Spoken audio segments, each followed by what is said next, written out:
माघ महामहत्तम अध्याय 23। हरे कृष्णा, राधे राधे। जो पूरे माघ मास में अपने गुरुदेव का पूजन करते हैं उनको पूरे मास स्नान करने जितना फल मिलता है, ऐसा ब्रह्म पुराण में लिखा गया है। और इससे आप समझ ही सकते हो कि गुरुदेव की महिमा कितनी अपरंपार होती है। माघ मास में स्नान, दान, तप, होम, हवन, उपवास करने से हमारे भयंकर से भयंकर पापों का नाश होता है और इंसान को उत्तम गति मिलती है। इसलिए अभी भी समय है, जितना हो सके माघ मास में कुछ ना कुछ पुण्य कर्म जरूर करो। अब श्री गणेश जी महाराज और अपने गुरुदेव को याद करते हुए माघ महत्तम का अध्याय 23 सुनेंगे।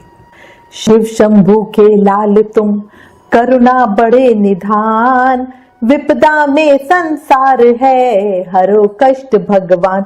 बोलो गणेश जी महाराज की जय। शिष्य वही जो सीख ले गुरु का ज्ञान अगाध, भक्ति भाव मन में रखे, चलता रहे अबाध। बोलो गुरुदेव महाराज की जय।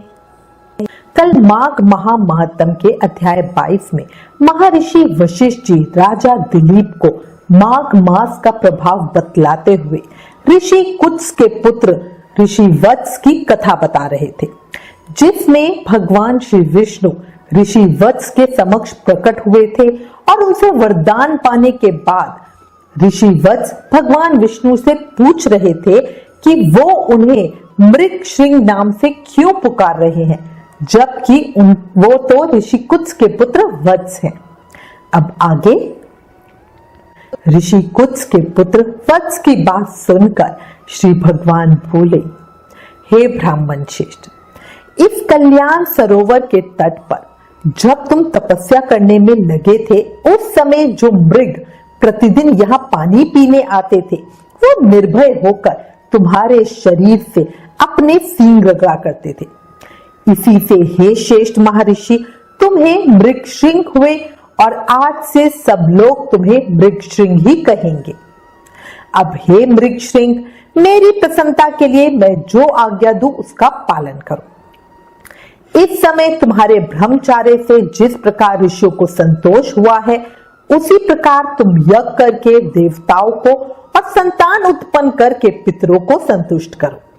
मेरे संतोष के लिए ये दोनों कार्य तुम्हें सर्वथा करने चाहिए।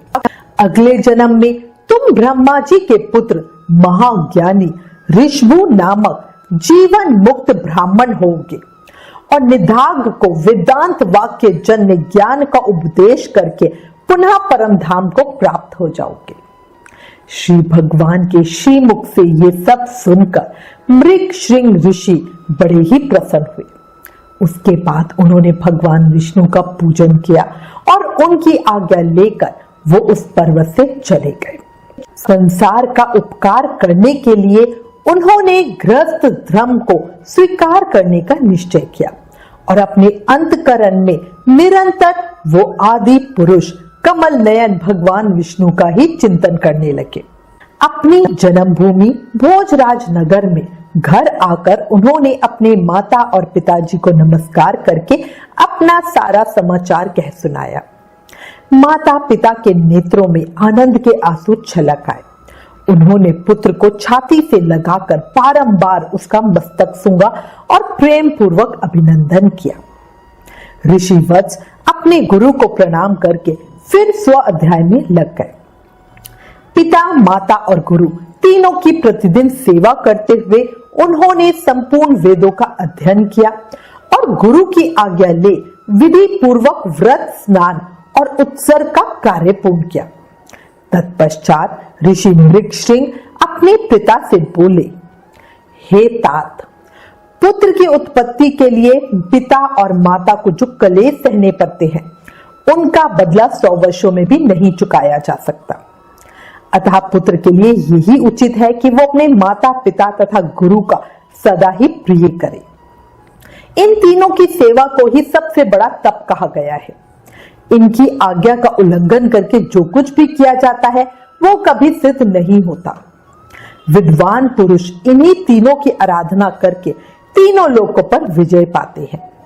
जिससे इन तीनों को संतोष हो वही मनुष्यों के लिए चारों पुरुषार्थ कहे गए हैं।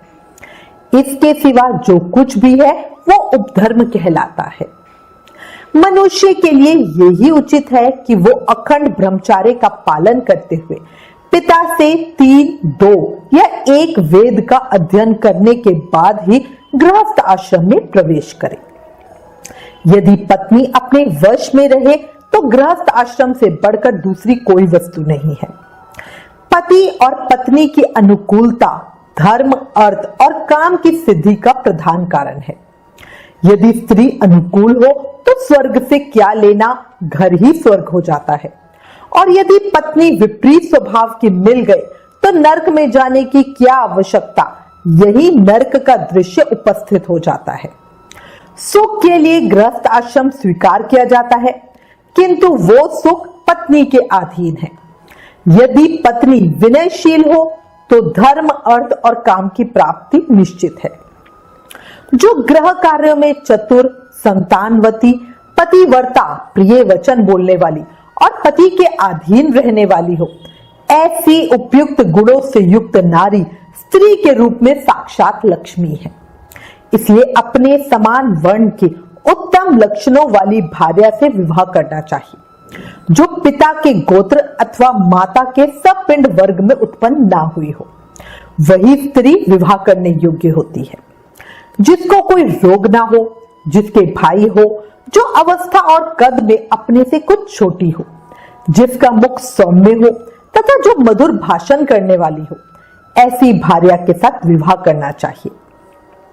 जिसका नाम पर्वत, नक्षत्र, वृक्ष, नदी, सर्प, पक्षी तथा नौकरों के नाम पे ना रखा गया हो, जिसके नाम में कोमलता हो, ऐसी कन्या से बुद्धिमान पुरुष को विवाह करना चाहिए। इस प्रकार उत्तम लक्षणों की परीक्षा कर ही किसी कन्या के साथ विवाह करना उचित है।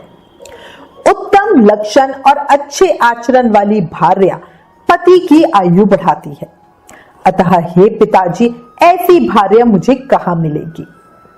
ऋषि कुत्स ने कहा, परम बुद्धिमान मृगश्रृंग, इसके लिए कोई विचार ना करो।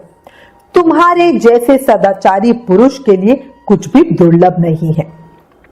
जो सदाचारहीन, आलसी, मार्ग स्नान न करने वाले, अतिथि पूजा से दूर रहने वाले, एकादशी को उपवास न करने वाले, गुरु को संतोष न देने वाले, गौओं की सेवा से विमुख, ब्राह्मणों का हित न चाहने वाले, यज्ञ, होम और श्राद्ध न करने वाले, दूसरों को न देकर अकेले खाने वाले, दान, धर्म और शील से रहित तथा अग्निहोत्र न करके भोजन करने वाले पुरुष हैं, ऐसे लोगों के लिए ही उत्तम स्त्रियां दुर्लभ है।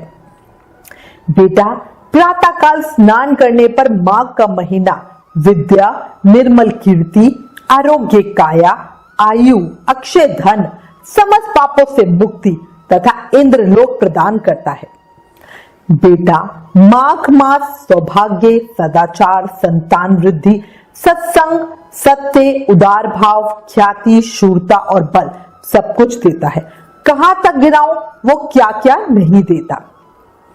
कमल के समान नेत्रों वाले भगवान विष्णु माघ स्नान करने से तुम तक बहुत प्रसन्न है। इतना कहने के बाद वशिष्ठ जी पुनः बोले, हे राजन, पिता के ये सत्य वचन सुनकर मृगश्रृंग मुनि मन ही मन बहुत प्रसन्न हुए। उन्होंने अपने पिता के चरणों में मस्तक झुकाकर पुनः प्रणाम किया और दिन रात वो अपने हृदय में श्री हरि का ही चिंतन करने लगे। माघ मास महत्म अध्याय 23 समाप्त। इस अध्याय में मुनि मृगश्रृंग ने उत्तम भार्या, अच्छी पत्नी के समस्त गुणों का वर्णन किया है और ये गुण हम सबको ध्यान रखने चाहिए। इसके अलावा एक बात बताऊं, जितने भी भोग भोग लो पर मन को आंतरिक शक्ति सिर्फ हरि चरणों में ही मिलती है। जब जीवन क्षणभंगुर है, अगले ही पल क्या हो जाए नहीं पता, शरीर का कष्ट या रोग हमें मोह माया और इस कलयुग की सारी सच्चाई सामने दिखा देता है। होता है ना, एक बार बीमार पड़े और हम कितने दुखी में आ जाते हैं। और जब कृष्ण कृपा से अब हमें इतनी बात समझ में आ रही है, तो क्यों ना अधिक से अधिक नाम जाप करके इस कलयुग और माया के प्रभाव से हम मुक्ति पाले। खुद सोचो, याद रखो, शास्त्रों में कहा गया है, संतों पुरुषों ने बताया है, कलयुग केवल नाम आधारा। इस कलयुग में नाम जाप करके ही प्रेम, भक्ति, मुक्ति सब पाई जा सकते। इसलिए हर समय, हर पल, हर सांस के साथ नाम जाप करते रहो और कहो हरे कृष्ण कृष्ण कृष्ण हरे हरे, हरे Ram Ram Ram Hare Hare. Please in videos को अधिक से अधिक शेयर करके माघ मास के प्रभाव को सबको बताओ। अपने शास्त्रों का ज्यादा से ज्यादा प्रचार करो, ये भी एक सेवा है। राधे राधे।